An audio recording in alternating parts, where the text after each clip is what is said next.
పదార్థాలు చూద్దాం. క్యారెట్, బంగాళదుంప, టొమాటో, కరివేపాకు, పచ్చిమిర్చి, అల్లం, ఒక బౌల్ సేమియా, గ్రీన్ పీస్, ఆయిల్, ఉప్పు, గరం మసాలా, ధనియాల పౌడర్, పోపు దినుసులు. ఇప్పుడు మనం ఎలా చేయాలో చూద్దాం. వీటన్నిటిని మనం పొయ్యి మీద ప్యాన్ పెట్టి కొంచెం నెయ్యి వేసుకోవాలి. ఇప్పుడు మనం సేమియా వేయాలి. లైట్ బ్రౌన్ కలర్ వచ్చేదాకా ఫ్రై చేయాలి. ఇప్పుడు దీన్ని బాగా ఫ్రై అయినాక స్టవ్ ఆపేయాలి. మనం స్టవ్ మీద కుక్కర్ పెట్టి ఆయిల్ వేయాలి. ఇప్పుడు ఆయిల్ వేడైనాక పోపు దినుసులు వేయాలి. ఇప్పుడు బాగా మిక్స్ చేయాలి. కరివేపాకు వేసుకోవాలి. ఇప్పుడు అల్లం వేసుకోవాలి. కొంచెం పచ్చిమిర్చి. ఇప్పుడు కొంచెం ఫ్రై చేయాలి. ఇప్పుడు మనం కట్ చేసుకున్న క్యారెట్, బంగాళదుంప, టొమాటో వేసేసుకోవాలి. దాన్ని మొత్తం మిక్స్ చేసుకోవాలి.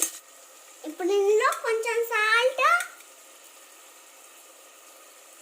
కొంచెం పసుపు వేసేసుకున్నాం కదా.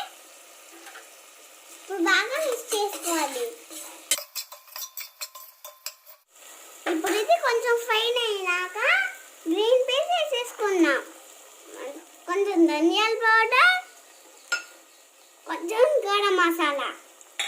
ఒక 2 to 3 minutes ఫ్రై చేసుకోవాలి. ఇప్పుడు ఇందులో మనం సేమియా కూడా వేసేసుకున్నాం.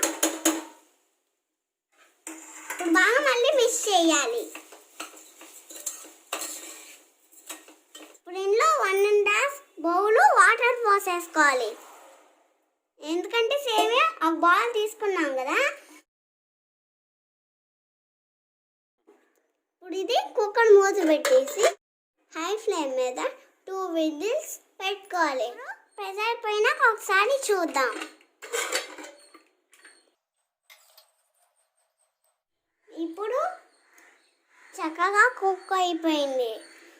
ఇప్పుడు 5 minutes చల్లారితే పొడి పొడిగా వచ్చింది. సేమియా రెడీ అయిపోయింది. పైన పల్లీలు, కొత్తిమీర వేసుకున్నాం.